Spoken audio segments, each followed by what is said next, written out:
गर्भावस्था या प्रेगनेंसी को लेकर कई ऐसी बातें आपने घर के बड़ों को कहते हुए सुनी होगी।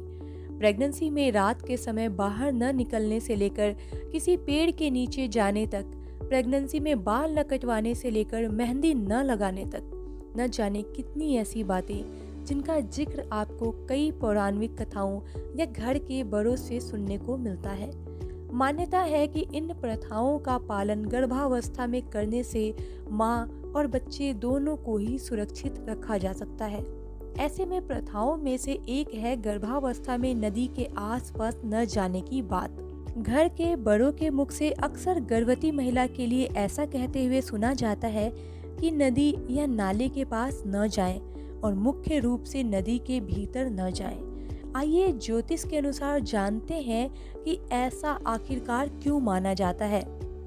ज्योतिष में मान्यता है कि नदियों पर चंद्रमा का शासन होता है।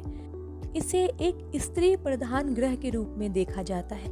गर्भावस्था के दौरान एक महिला अपने हार्मोनल परिवर्तन के कारण पहले से ही चंद्रमा से दृढ़ता से जुड़ी होती है। किसी नदी के पास जाने से यह संबंध और प्रगाढ़ हो सकता है और भावनात्मक अस्थिरता पैदा हो सकती है। इसी वजह से इस दौरान नदी के पास जाने से मना किया जाता है। इसके साथ ही गर्भावस्था के दौरान पानी के संपर्क में रहने से कई समस्याएं हो सकती है, जैसे कोई भी इन्फेक्शन जो आपको नुकसान पहुंचा सकती है। मान्यता है कि नदियों के भीतर कई तरह की प्रक्रियाएं होती हैं, जैसे कि लोग कई बार मृतक की अस्थियां इस स्थान पर विसर्जित करते हैं और कई बार मरने के उपरांत दाह संस्कार के बजाय शरीर को नदियों में ही प्रवाहित कर दिया जाता है। ऐसा करने से नदियों के आसपास कोई भी नकारात्मक ऊर्जा रह सकती है। इसी वजह से गर्भवती स्त्री को उस स्थान पर जाने से मना किया जाता है, जिससे कि नकारात्मक ऊर्जा का वास उसके शरीर या मन में न हो और उसका बुरा असर उसके गर्भ में पल रहे शिशु तक न हो सके। इसी वजह से गर्भवती को नदी के आसपास जाने से मना किया जाता है।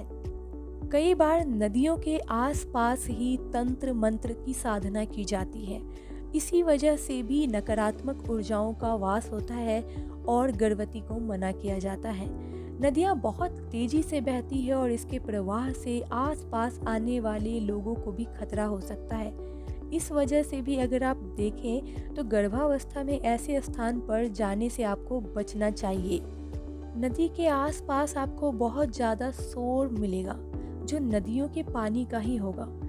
इस वजह से भी कहा जाता है कि गर्भवती महिलाओं और उसके अजन्मे शिशु के लिए हानिकारक हो सकता है।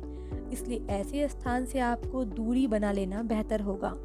अब कुछ लोगों का सवाल ये होता है कि क्या मैं नदी के ऊपर से जा रही हूँ, यानी कि पुल के ऊपर से पार कर सकते हैं या फिर नहीं। तो हाँ, आप पुल के ऊपर से चढ़कर पार कर सकती हैं, कोई दिक्कत नहीं है। यानी अगर पुल बहुत ऊंचा है तो कोई इशू नहीं है। अगर आपको नदी पे घुस के पार करना पड़ रहा है तो कोशिश करें कि ना पार करें।